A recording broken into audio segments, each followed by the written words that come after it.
Hola, soy Rocío Lacasa, psicóloga y directora de todosobrelaansiedad.com. Y hoy tengo el lujo de tener conmigo a Victoria Cadarso y vamos a hablar sobre su último libro, Domina tu voluntad, que es un tema súper interesante y muy práctico, ¿vale? Que va a ayudarte a cualquier proceso de cambio que quieras realizar o en el que estés ahora mismo inmerso. Entonces, bueno, Victoria es psicóloga y psicoterapeuta de terapia centrada en el cliente, Gestalt y psicodinámica por la Universidad de Comillas de Madrid y está certificada en psicoterapia integrativa por el Institute for Integrative Psychotherapy de Nueva York. Es trainer de PNL formada por Bandler en Inglaterra y también está certificada en Enneagrama, que alguna vez hemos hablado de Enneagrama, por Richard Risso y Ross Hudson en Nueva York. Es decir, tiene un currículum, bueno, podría seguir y seguir porque tiene mucha más formación, pero un currículum impresionante. Y además dirige su propio centro, que es Victoria Cadarso Team, ¿verdad? Y colabora con el Instituto de Terapias Energéticas. Y en ellos es terapeuta, terapia individual y de pareja, y también imparte cursos. Además tiene una muy buena formación online que te recomiendo echar un vistazo. Luego hablaremos más detenidamente y ya sabes que tienes los enlaces debajo. Ella se considera un estudiante en formación continua, ¿no? Y la importancia de nuestra profesión es estar en continua formación, aprendiendo sobre el cerebro, sobre el comportamiento y sobre por qué conseguimos las cosas y no las conseguimos. Y de eso vamos a hablar hoy. Seguro que te has visto más de una vez intentando cambiar algo de tu comportamiento, algo de tus hábitos, de tus síntomas, y te ha costado mucho conseguirlo, o lo has conseguido y te ha durado poco, o directamente no has podido conseguirlo. Entonces, a Victoria siempre le ha interesado este tema, ¿no? Comprender por qué no conseguimos los objetivos que supuestamente queremos y deseamos, y ha visto, con toda su experiencia y con toda su formación, ha visto cómo el miedo suele estar en la base de todo. Y por eso ha creado esto, ¿no? Que ella ha diseñado como una guía para que puedas tomar conciencia de los factores que intervienen en tu voluntad, en el desarrollo de la fuerza de voluntad y la importancia que tiene para los procesos de cambio. Bueno, Victoria, muchísimas gracias por estar aquí. Gracias a vosotros por invitarme. Muy bien. Y me gustaría que nos explicaras, lo primero de todo, ¿qué es la fuerza de voluntad? Pues es la capacidad de enfocarse en un objetivo y mantenerse en él hasta que consigues lo que te has planteado. Sí. Esa es la fuerza de voluntad. Tal cual. Entonces, esa fuerza de voluntad, ¿tú dirías que es una característica de personalidad con la que se nace o es algo que se puede entrenar? Es algo que se desarrolla. Realmente ha habido gente que ha pensado durante tiempo que la fuerza de voluntad se nacía con ella, pero no. Es algo que se desarrolla igual que montar en bicicleta. Tú para montar en bicicleta tienes que hacer todo un entrenamiento, para desarrollar la fuerza de voluntad igual. Igual. O sea que esa creencia que yo me encuentro mucho, me imagino que tú también en consulta, de Rocío, es que no puedo porque no tengo fuerza de voluntad. Eso es una creencia limitadora que podemos en este momento cambiar, echar para abajo, ¿no? Sí. Echar para abajo y cambiar. Y cambiarlo. Pero es muy común. Entonces lo primero que hay que cambiar es la idea de que no se puede cambiar la fuerza de voluntad. Efectivamente. O sea que tenemos claro, primera idea clara, la fuerza de voluntad no se nace con ella, sino que se hace, se ejercita y se desarrolla. Se desarrolla como un músculo, igualito. Como un músculo. Lo entrenas y luego lo que pasa es que tienes que seguirlo entrenando, no se queda ya fijo. Claro, efectivamente. Igual que, justo como un músculo, igual que cuando lo ejercitamos el cuerpo. Vale. Una pregunta que se plantea en el libro, y que creo que es muy importante para cualquier persona que nos esté escuchando o viendo, es si realmente podemos cambiar, ¿no? La fuerza de voluntad la empleamos pues para eso. Siempre que queremos hacer un cambio necesitamos si tiene un poco de dificultad y de esfuerzo, pues esa fuerza de voluntad. Y mi pregunta es, ¿realmente podemos cambiar? ¿Y qué necesitamos para cambiar? ¿Hay unas condiciones que necesitemos para cambiar y para tener fuerza de voluntad? A ver, yo soy de la opinión que para que un cambio sea permanente y duradero en el sentido de que predomine en el tiempo, ¿no? Hay que tener en cuenta los tres cerebros. Entonces tenemos el neocórtex, es decir, que tenemos que tener información de realmente qué es lo que interviene en el proceso de cambio. Luego tenemos que manejar las emociones, que es el límbico, y entonces ahí fundamentalmente la que más nos afecta es el miedo, efectivamente. Y luego hay que ejercitarlo en el cuerpo, porque si tú no lo llevas a cabo, si tú no haces un nuevo hábito, pues al final eso tampoco perdura, ¿no? Entonces es cómo piensas, cómo sientes y qué haces con ello. Y lo entrenas hasta que lo conviertes en un hábito automático. Porque la mayoría de nuestros comportamientos son hábitos automáticos. De hecho, parece ser que en los nuevos estudios de MIT, el 95% de nuestro comportamiento es inconsciente, automático. Entonces, ¿qué pasa? Que solo el 5% es consciente o voluntario, con lo cual tienes que entrenar un nuevo comportamiento para que luego se convierta en automático y entonces lo hagas con facilidad, porque todo lo automático lo haces sin darte cuenta y eso es lo que hace que se convierta en permanente. Perfecto. O sea que dirías, esto lo quiero resaltar, que para tener fuerza de voluntad y facilitar tener cambios en tu vida, cambios que desees o conseguir objetivos, hay que tener en cuenta el cerebro, el neocórtex, que es el cerebro racional, ¿no? Por así decirlo, el límbico, que es el emocional, y el reptiliano, creo que llamas, ¿no? El cerebro T1 de Paul MacLean.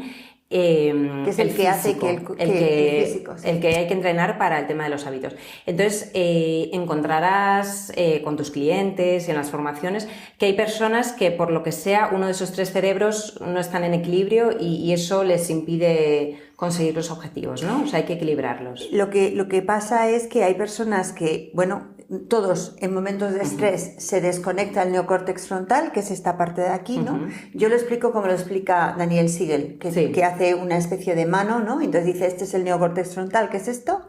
Debajo está el límbico, y que está debajo justo de la corteza esa que se dibuja como cerebro normalmente y todo lo que es la columna vertebral, que es la médula y donde está todo el sistema nervioso, es el reptiliano. Entonces, cuando tú estás estresado, cuando hay tensión, se desconecta el neocórtex frontal y entonces funcionamos como emoción-reacción, como animalillos asustados. Y ese asustado es el miedo, que dependiendo si es miedo que lo sientes más en el cuerpo o piensas sobre el miedo, que es la ansiedad, el pensar sobre el miedo, o al menos así es como lo explico yo, pues entonces, ¿qué pasa? Que eso ya te hace estar enfocado más en el peligro externo, ya no estás enfocado en tu yo interno. Claro. Entonces, si tú quieres conseguir algo, está bien que te enfoques en el exterior, pero también tienes que tener en cuenta el interior. Entonces, lo que hay que hacer es alinear esos tres cerebros. Entonces, ¿qué piensas, qué sientes y qué haces con ello? Y efectivamente hay personas que son más de cabeza, con lo cual todos se lo llevan a darle vueltas a la cabeza. Hay personas que son más emocionales y hay personas que son más físicas, que pasan a la acción inmediatamente. Entonces, dependiendo cuál es prioritario, aunque todos tenemos los tres, pues entonces obviamente van a manejar la ansiedad de distinta manera. Claro. Claro. Tú en el libro hablas mucho sobre el concepto de conflicto, ¿no? Y cómo todos los conflictos, tanto internos y sobre todo internos como externos que tenemos, muchas veces nos quitan mucha energía, ¿no? Y esa falta de energía o esa energía que invertimos en el conflicto nos aleja de conseguir nuestros objetivos o nos lo dificulta, ¿no? Y nos quita fuerza de voluntad. Entonces hablas de tipos de conflicto y uno de ellos es eso, ¿no? El conflicto entre el pensar, el sentir, entre los tres cerebros. ¿Hay más tipos de conflictos? Porque hablabas de consciente, inconsciente, esa parte inconsciente. ¿Qué más tipos de conflictos sueles encontrar o has estudiado que nos influyen? Vamos a ver, yo cuando hablo de conflictos hablo de muchas cosas. Hablo por un lado de, como tú bien has dicho, el consciente, el inconsciente, el hemisferio derecho, el hemisferio izquierdo, los tres etapas de los tres cerebros, el racional, el emocional, el físico, pero también las partes, los estados del ego. Es decir, que tú puedes tener una parte niño y una parte adulto y una parte padre, y entonces, ¿qué es lo que pasa? Pues que de alguna forma pueden estar en conflicto. Tú puedes tener las normas y los introyectos de tu padre que te dice no debes de salir a la calle sin ponerte un jersey, por ejemplo. Y luego, sin embargo, tu sensación de que tienes calor y ya están en conflicto los dos temas, ¿no? Es un ejemplo muy, muy bobo. Pero esto es continuo. Entonces, eso crea tensión. Entonces, si tú tienes una energía, que es la que tenemos, X, y quieres conseguir un objetivo y estás en conflicto, la energía se queda aquí. O sea, ya no llega. Justo. Entonces, lo que hay que hacer es asegurarse que los conflictos, tú los integras, las polaridades de los conflictos, para que tengas la energía hacia tu meta. O sea que uno de los pasos en los que animas en tu libro y en tus terapias, me imagino, es que la persona se haga consciente de sus conflictos, ¿no? Porque muchas veces no somos conscientes, simplemente... O sea, hay personas, ¿no?, que se marcan un objetivo. Pues quiero... El tema de siempre, quiero adelgazar, ¿no? O quiero empezar a ir al gimnasio. Y la persona lo tiene claro, pues por supuesto que quiero adelgazar, se lo plantea, pero de repente o a los pocos días empieza a encontrar ciertas resistencias internas, ¿no? Y no sabe muy bien por qué, simplemente se frustra y dicen, yo no puedo, yo no tengo fuerza de voluntad, vuelve esa creencia limitante y entonces en esos casos es muy importante que esa persona mire dentro de sí y se haga consciente, ¿no?, de qué partes está teniendo en conflicto. Ahora que sacas ese ejemplo, que es muy importante porque se da mucho, ¿no? Sí. El tema está en que tú tienes un comportamiento externo y tú cuando te ves haciendo ese comportamiento externo, puedes coger y enfadarte contigo porque hay una parte de ti que hace ese comportamiento externo y otra parte de ti que no quiere hacer ese comportamiento externo, es decir, tirar por la comida, por ejemplo. Pero lo que pasa es que eso ya te crea un conflicto. Entonces, eso te crea un malestar. Es decir, una emoción. Entonces, normalmente, en vez de pararnos y reflexionar, esto es lo que hago y esto es lo que tengo que hacer, lo que hacemos es que como me genera malestar, me tapo el malestar y me olvido de que tengo este tema. Sí. Y entonces, ¿qué es lo que pasa? Que ya no sigues. Entonces, lo que hay que darse cuenta es de todos los pasos. Es decir, yo tengo un comportamiento compulsivo hacia la comida. Entonces me voy a dar cuenta que lo que tengo que hacer es medir cómo como, cuándo como, cuánto como, ¿no? Y luego, esto, cuando me lo pongo así delante, me lo escribo, por ejemplo, lo que hago y lo que debería de hacer, entonces me genera un malestar. Ese malestar, si yo no me trabajo la emoción, va a hacer que yo tape el malestar y me olvide del objetivo. Sí. Y ese es el problema. Sí. Entonces, si tú lo pones como intento yo ponerlo en el libro, como quien dice, todo en fila, y ves qué comportamiento tienes, qué comportamiento deberías hacer, qué emoción tienes. Cuando tienes esta emoción, ¿qué creencia surge? Esta creencia te genera un conflicto, entonces te genera otra vez una emoción negativa. Si tú no haces todo ese trabajo, estás fallando en algún lado del camino. Es muy diferente saber por qué estoy haciendo las cosas y por qué no estoy consiguiendo ciertas cosas, a simplemente intentar una cosa, frustrarme, probar una medicina, probar un médico. Pasa lo mismo también con psicoterapia, medicación, ¿no?, para el tema de la ansiedad. Sabes que hay cosas que te están generando ansiedad, ciertos hábitos, y sabes que tienes que cambiarlos, pero hay algo que te impide hacerlo. Pues lo mismo, si me doy cuenta de qué me está impidiendo hacerlo, qué partes de mí están en conflicto, qué creencias tengo detrás, al final me va a facilitar muchísimo el camino. Claro, porque esto es lo que yo decía al principio, ¿no? Si tú tienes la información, entonces ya sabes qué hacer con ella, entonces ya tienes conciencia. Si encima te trabajas la emoción y haces que eso no te genere malestar, sino que, bueno, pues esto es el resultado de esto, y luego haces los pasos sistemáticamente y lo conviertes en un hábito, entonces cambias tu forma de actuar ante algo. Muy interesante. ¿Y Victoria, qué dirías qué papel juega el miedo en todo esto? Porque hemos comentado que en la base de todo suele estar el miedo. Aquí hablas en el libro del miedo al éxito, del miedo al fracaso, de distintos tipos de miedo. Me gustaría que nos contaras un poquito más. Vamos a ver, el tema del miedo tiene mucha amiga, ¿no? En el sentido, por un lado, de que hasta ahora yo lo que he leído, menos algunos estudios que bueno, pues por suerte leo de Estados Unidos y demás, que mucha gente piensa que el miedo es un tema mental. Y no, para mí no es un tema mental, es un tema físico, ¿no? Entonces es una reacción corporal que te lo puede elicitar un tema mental, igual que te lo puede elicitar un tema bioquímico, igual que te lo puede elicitar pues una situación que tú percibes, tu percepción del tema, ¿no? Lo que es cierto es que el miedo se siente en el cuerpo.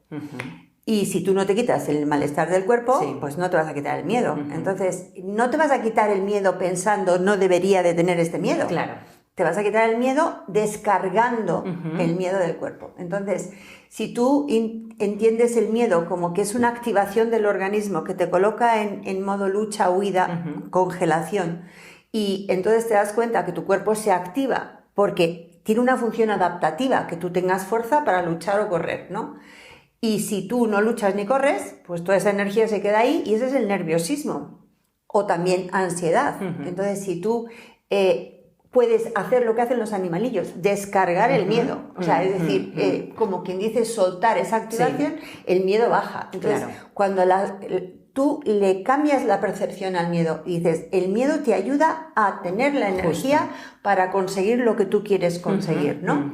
Y cuando tú tienes esa sensación de activación, esa energía está disponible, que la utilizas para hacer algo, para luchar, que la utilizas para correr, bueno, y que no la puedes utilizar porque no puedes luchar y correr, pues descárgala. Entonces ya no tienes esa sensación de miedo. Lo que pasa es que hay que entrenar para que las personas vean el miedo de esta manera y no lo vean como, ¿qué me pasa? No controlo.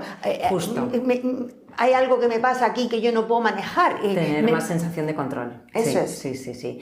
Porque como bien dices, surge esa reacción física, ¿no? Porque algo en tu cerebro te ha dicho que tienes que luchar o huir, entonces te pone en modo supervivencia y el cuerpo reacciona. Y entonces imagínate una persona que le está preocupando pues la reunión de trabajo que tiene al día siguiente, ¿no? Y está en el sofá viendo la televisión y empieza a pensar tal, y el miedo lo siente en el cuerpo. Y lo que hace es quedarse tumbado en el sofá. Entonces, esa energía, como bien dices, ¿no? Se queda ahí como retenida en el cuerpo y entonces en ese momento un buen truco sería moverte, ¿no? Movilizarte para que esa energía que se ha creado a nivel, relación cuerpo, pensamiento y cómo se retroalimenta, descargarla, ¿no? Para así relajarte. Eso es, absolutamente. Sí. Pero eso es lo que no nos han enseñado a hacer. Claro. Entonces, como no nos han enseñado a hacer, cuando tú tienes miedo, lo que nos han dicho, tonterías, es que no tienes que tenerlo en cuenta. Entonces, ¿qué haces? Bloqueas ese miedo. ¿Y sabes cómo lo bloqueas? Respirar. Entonces es como si, yo todavía no lo puedo explicar a nivel física cuántica, pero si tú dejas de respirar, comprimes y esa energía se vuelve como mucho más Sí. potente, aunque sea más pequeña. ¿No? Es como la bomba atómica. Entonces tú vas acumulando y cuanto más acumulas, más miedo tienes y más dices soy miedoso. Claro. Y lo que hay que hacer es ir descargando para que no se vaya acumulando. Claro. O sea, se crea una importante tensión tanto física como psíquica, ¿no? Eso es. Y como decíamos antes, esa tensión que se ha creado chupa mucha energía, ¿no? Chupa mucha energía que podríamos estar empleando para nuestros objetivos. Eso es. ¿Cómo influye? O sea, el tema de la energía, ¿tú crees que hay una energía limitada que tenemos día a día y que tenemos que aprender a manejarla, ¿no? Eso no lo digo yo, lo dicen los chinos hace 5.000 años, que son gente muy interesante, ¿no? Sí. Y la física cuántica hoy demuestra que la medicina china tenía razón. El tema es que tú naces con X energía, ¿no? Y tú vas cogiendo energía del aire y de la comida, según dicen los chinos. Entonces tú vienes con una reserva que se supone que, según los chinos, se ubica en los riñones.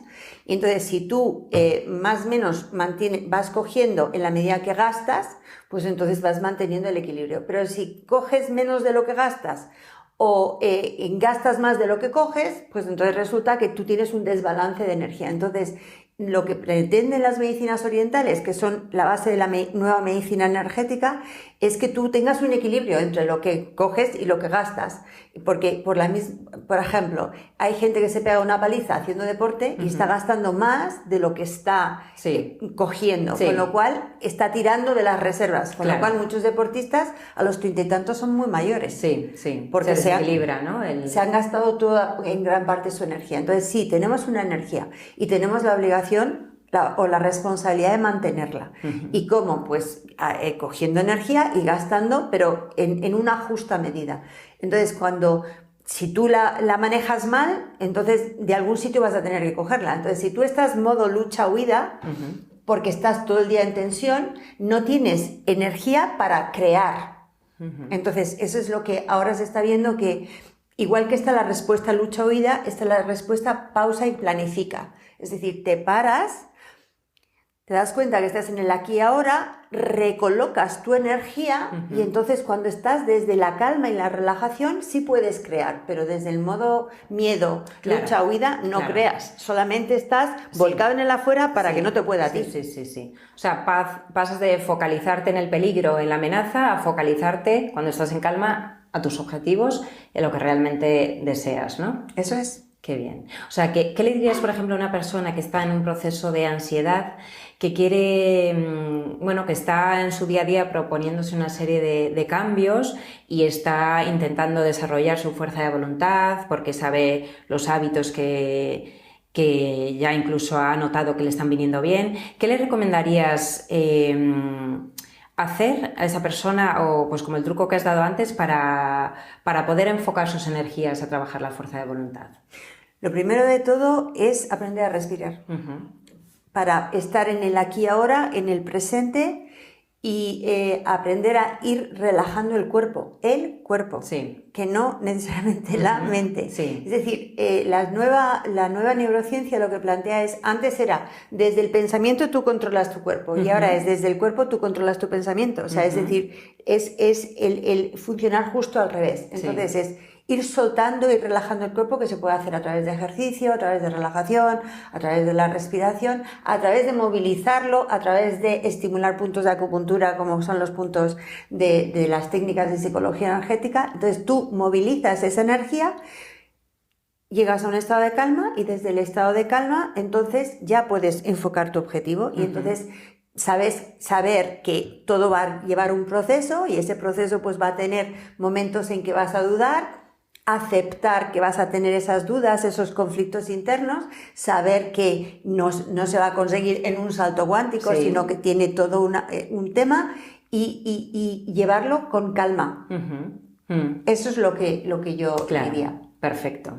Esto es muy importante y apúntatelo, porque me escriben muchas personas que se sienten culpables y se sienten muy frustrados por no estar consiguiendo sus objetivos, pues por ejemplo los que nos hemos propuesto, los que se proponen en el método o nos hemos propuesto en terapia, y yo les digo que es que están en un proceso especialmente delicado, ¿no? Que muchas veces el estrés es incompatible, ¿verdad?, a la fuerza de voluntad, y hay que primero aprender a relajarse y a calmarse para poder enfocar esa energía que decíamos hacia la fuerza de voluntad y nuestros objetivos. Esa es la clave, precisamente, es decir, que son como contrarios. O sea, la fuerza de voluntad y el estrés son contrarios. Entonces, cuando tú te equilibras y estás desde la calma, entonces puedes generar la fuerza de voluntad.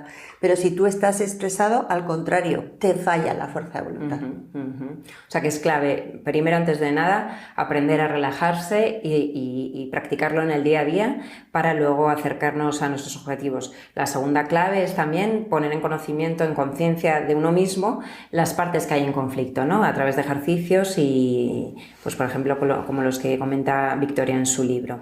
Hay en el libro también un tema muy importante, que a lo mejor a veces la gente no se da cuenta, que es el autosabotaje. Eso es, ahí me gustaría ir, porque te quería preguntar por qué nos autosaboteamos. O sea, es verdad que, pues eso, esa frustración con la que me escriben muchas personas de sentirse culpables, de es que yo quiero pero no puedo, hay una parte como mala, destructiva en mí que me impide seguir avanzando.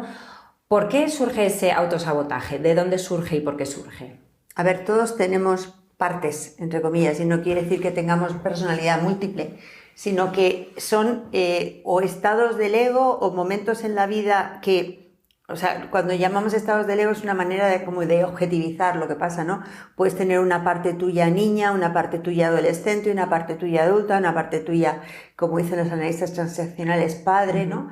Entonces, el autosabotaje realmente es que hay tres tipos de autosabotaje, ¿no? El que puede haber de entre lo que quiere tu inconsciente y lo que quiere tu consciente, en lo que quiere una parte frente a otra parte, que también hemos hablado de las partes del cerebro, y entre donde tú estás y donde quieres llegar y el proceso que vas a tener que hacer, ¿no? Entonces, el autosabotaje lo que hay que hacer primero de todo es darse cuenta que lo tenemos, y que lo tenemos todos. Sí. Y entonces, yo creo que una de las cosas que no nos han enseñado a hacer y que es muy importante es a ser amables con nosotros mismos, es entender que esto nos pasa a todos en algún momento, y que no por eso somos ni peores ni mejores, es simplemente pues que pasa, y entonces aceptar eso ya es un paso para que no nos cree conflicto, ¿no? Fíjate, de nuevo. Que nos han educado en tener una voz interna machacante y crítica que nos dice, porque lo has hecho mal, porque tienes que hacerlo mejor, y entonces pues estamos acostumbrados a eso. Entonces eso es lo que nos crea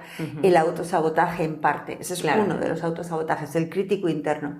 Pero también otro autosabotaje es que somos seres de costumbres y entonces tendemos a hacer lo más fácil. Claro. Y entonces, bueno, como es lo más fácil, pues ¡oh, qué esfuerzo! Entonces también hay que sopesar que todo cambio inicialmente va a generar un esfuerzo. Y que bueno, pues vale, pero es que nadie monta en bicicleta. Que tenemos que contar con él desde el principio, ¿no? No pensar que luego ya se va automatizando, pero que al principio requiere esa energía y ese esfuerzo que tenemos que invertir, ¿no? Eso es. Y ahí es cuando tienes que tener claro, ¿no? Que lo que realmente quieres a medio o largo plazo, no solo ir al corto plazo y a la satisfacción inmediata, ¿no? Sí. Esa es otra de los... Es más bien cómo actúa, ¿no? A veces el saboteador interno que te hace ir a la satisfacción inmediata, porque en el libro es muy interesante porque explica, y además los enumera, tanto 10 motivos por los que nos saboteamos, cómo actúa este saboteador para que lo sepamos identificar y no culparnos y no machacarnos por estar pues en un momento dado poniéndonos las cosas difíciles, sino es que así funciona el cerebro, ¿verdad? Y así funcionamos como humanos y así nos han enseñado a funcionar. Entonces, en cuanto a los motivos, pues decíamos que la fuerza del hábito, que la ley del mínimo esfuerzo que también comentas, ¿no? Que bueno, pues tenemos, como decíamos, además la vida está muy complicada, que el trabajo, los hijos, y es verdad que no siempre es fácil introducir cambios, ¿no? En el día a día. Pero bueno, hay que, si tienes tu objetivo claro, invertir ese esfuerzo al principio, sobre todo. Luego también, un tema muy interesante que yo observo mucho en la consulta es que la gente empieza a cambiar y, por lo que sea, encuentra que ese cambio conlleva o una pérdida o que los demás ya dejan de... O sea, la imagen que tenía de sí mismo o los demás empieza a cambiar las dinámicas, por ejemplo, a nivel familiar o a nivel en el trabajo. Cambio, lo deseo, pero empiezo a cambiar, a ser más asertivo, por ejemplo, y veo que entonces tengo más conflictos en mi día a día, hay más agresividad en mi día a día. O mi mujer o mi marido está más distante, o mi jefe, pues ya no está tan detrás de mí, ¿no? Eso también es un factor que hay que tener en cuenta. Sí. Porque esto es muy curioso, ¿no? Cuando tú empiezas a cambiar, cambia tu entorno. O sea, vamos a ver, no es que cambie tu entorno. Cuando tú empiezas a cambiar, tu entorno ve que tú estás cambiando y pretende que tú no cambies. Sí. Y entonces, como tú en ese momento flaquees, al final no cambias. Pero si tú eres consciente y te mantienes, eso va a hacer que al final cambie tu entorno. Fíjate. Entonces tú no puedes cambiar a tu entorno, pero si cambias tú, termina cambiando tu entorno. Entonces, el ser consciente de eso también es muy importante, porque si no la gente tiende a que tú vuelvas a lo que están acostumbrados. Claro. La famosa costumbre, ¿no? Sí. O sea que fíjate qué interesante que Victoria habla de estos 10 puntos, pues hemos hablado también de este cambio del entorno y también la pertenencia, ¿no? Habla ella que, pues eso, que sientes de repente que cambia tu rol en el grupo. Y luego, en cuanto a los motivos, que también explica ella con mucho detalle en cómo actúa nuestro saboteador interno, decías que, bueno, buscando también la satisfacción inmediata, ¿no? Que tenemos que tenerlo en cuenta, que nos va a pasar y que hay que manejarlo. Otras veces también, háblame, por ejemplo, de algo que le pasa mucho a las personas con las que hablo a diario, de cuando de tanto analizar te paralizas. Eso es algo que sucede a menudo, ¿verdad? Bueno, es que sí, yo como tengo una deformación que es que me chifla el tema del enneagrama, ¿no? Sí. Entonces, esos son los mentales. Esos son los que les dan muchas vueltas a la cabeza. Sí. El parálisis por análisis, ¿no? Entonces, bueno, vamos a ver, esos son los que más sufren ansiedad precisamente, porque es curioso cómo funciona eso, porque yo ya llevo dándole muchas vueltas a este tema, ¿no? Y es que originalmente esas personas, como todo el mundo, sentían la ansiedad en el cuerpo. Pero ¿qué pasa? Que la ansiedad en el cuerpo, al no saberla manejar, el cerebro hace el mecanismo, me subo a la cabeza, le doy vueltas y tengo sensación de que ya no tengo la ansiedad en el cuerpo, porque realmente donde he puesto mi foco es en la cabeza. Pero en realidad es una huida de la sensación del cuerpo. Entonces, cuando tú a esas personas mentales las haces respirar y bajar al cuerpo y sentir el cuerpo y ver que cuando tú dejas que el cuerpo se moviliza, pues se libera, te miran como, oh cielos, ¿qué está pasando aquí? Pero es un entrenamiento que tienen que hacer, ¿no? Entonces, son los que más atascados se quedan, pero precisamente porque es que son muy mentales. Entonces, yo les explico que el que sean mentales no es ni bueno ni malo, es simplemente lo que ellos consideraron que fue su mejor opción en su momento.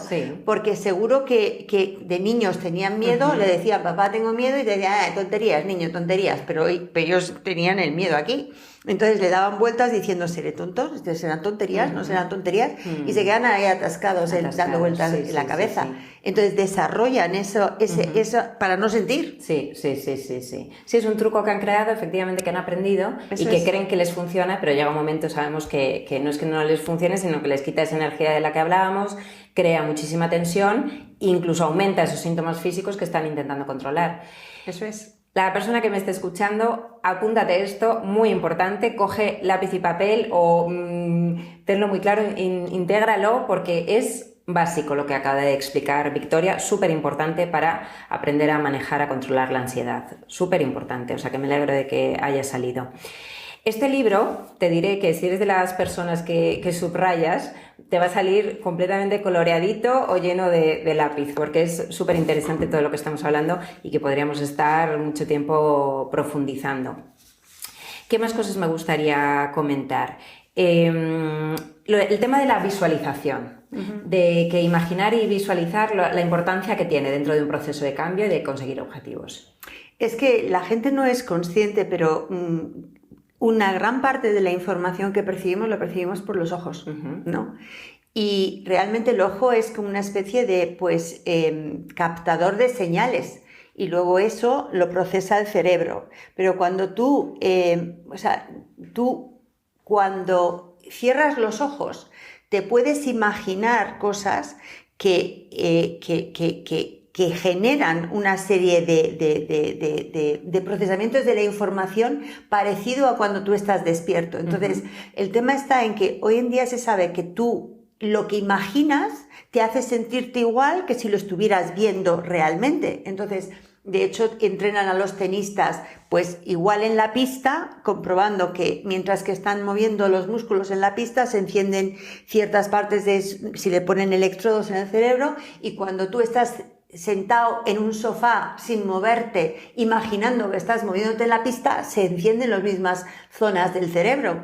Entonces, el tema está en que el miedo puede ser imaginario. Claro. Entonces, si tú, en vez de imaginar, porque puedes elegir el miedo, imaginas estar relajado, tu cuerpo va a estar relajado. Si tú imaginas estar en miedo, tu cuerpo se va a activar. Entonces, el tema es que tú tienes la capacidad de elegir. Lo que pasa es que por lo que sea no sabes o no crees o no te han enseñado que tienes la capacidad de elegir, con lo cual lo importante es informar que tienes la capacidad de elegir y visualizar lo que tú quieres para que tu cuerpo lo sienta, y entonces eso es lo que te va a dar la sensación de pues estoy bien. Pero si te quedas solamente en la mente pensando, imaginando, pues te puedes imaginar lo peor, y eso luego va a generar un malestar y un miedo en tu cuerpo. Entonces la visualización es absolutamente necesaria. Tú puedes crearte a ti mismo, como hacía Richard Bandler, anclas de estar en un estado relajado y tranquilo, aunque estés en un estado que te pueda alterar muchísimo, porque tú eliges estar en ese estado. O sea, tenemos que ser muy conscientes del poder que tiene el pensamiento y tomar conciencia de lo que estamos pensando, porque muchas veces las personas que están en un proceso de ansiedad no se dan cuenta de la fuerza que tiene el estar dándole vueltas a los problemas o estar, como tú dices, anticipando cuando están con la reacción de miedo todo lo que puede pasar, y cómo eso genera mucho malestar. Pues ese poder que tiene la mente, que muchas veces pues mantiene la ansiedad, podemos o debemos aprovecharlo para crear visualización y visualizarnos tal y como nos queremos sentir, y acabará el cuerpo respondiendo a esa visualización, ¿no? O sea, aprovechar cómo funciona al final nuestro cerebro y nuestro cuerpo, conocerlos, hacernos conscientes y entrenarlo igual, ¿no? Es eso, absolutamente. O sea, entonces, yo, por ejemplo, la gente, o sea, cuando trato a gente que tiene miedo a volar, ¿no? Sí. Pues mucha gente lo que tiene miedo es anticipando van a volar. A la película, ¿no? Que se montan en la cabeza. Entonces, si tú vas cambiando esa película que se montan, pues entonces ya pierden el miedo a volar. Entonces, es el darte cuenta que son los que más lo padecen son los que son muy mentales. Claro, claro. Entonces tienes que cambiar el procesamiento mental que tú haces respecto del tema. Justo. Y aprender a conectar más con el cuerpo, ¿no? Eso es. Porque el cuerpo puede estar aquí. Sí. A ver, aquí es imposible que nos sintamos mal. Sí, a no justo. ser que empecemos a pensar que me voy a sentir mal y te generas ese malestar. Qué interesante, sí, sí. La relación cuerpo-mente y sobre todo, y siempre insisto, hacernos conscientes de todo esto, ¿no? Porque normalmente vamos en automático y no nos damos cuenta de la relación que está teniendo lo que estamos pensando con nuestros síntomas físicos, ¿no? Y más si ya la ansiedad está un poco instalada en tu día a día. ¿Recomendarías, por ejemplo, a una persona con ansiedad visualizar a diario o cuando se despierta que haga una visualización de cómo quiere estar sintiéndose? ¿O es un recurso que tú recomiendas más para cuando quieres un objetivo muy concreto? Yo lo recomiendo para cualquier cosa. Sí, ¿no? Es decir, que si tú aprendes a tener, como quien dice, tu lugar seguro, tu espacio de calma y te lo tienes asociado, pues lo puedes haber creado un ancla y pues te tocas asocias una sensación de bienestar a tocarte la oreja y entonces cuando ves que estás empezando a ponerte nervioso, te paras, respiras, vuelves a ese estado, tú puedes ir generando momentos de calma y lo que haces es, en vez de hacer que tu cerebro acumule, lo que haces es que tu cerebro vaya descargando y regule. Justo. En vez de acumule. Y eso es lo importante. Entonces, nosotros podemos hacer más de lo que creemos. Lo que pasa es que, claro, el tema está en que mucha gente que tiene ansiedad ha sufrido trauma. Claro. Y entonces el tema está que ese trauma, si no se trabaja, es lo que te genera miedo a volver a tener miedo.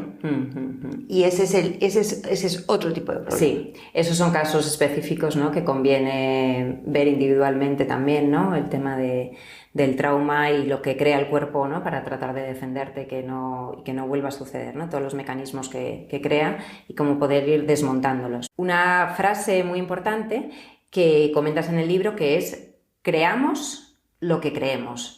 Es decir, vamos a reestructurar un poco esas creencias de soy una persona vaga, no tengo fuerza de voluntad, no tengo energía para cambiar, no puedo cambiar, soy inútil, lo que sea, todo lo que nos machacamos y a veces ni nos damos cuenta, pues ir trabajando eso que hay de base, ¿no? Porque si cambiamos esas creencias vamos a cambiar nuestro comportamiento, ¿verdad? Y vamos al final a crear la realidad con la que estamos acorde en nuestras creencias y en nuestros pensamientos. Hay otra frase que también me gusta mucho que es: tu mente dirige tu cerebro, o sea que igualmente el cerebro, conociéndolo, podemos hacer que trabaje muy a nuestro favor, ¿verdad? De nuestros deseos y expectativas.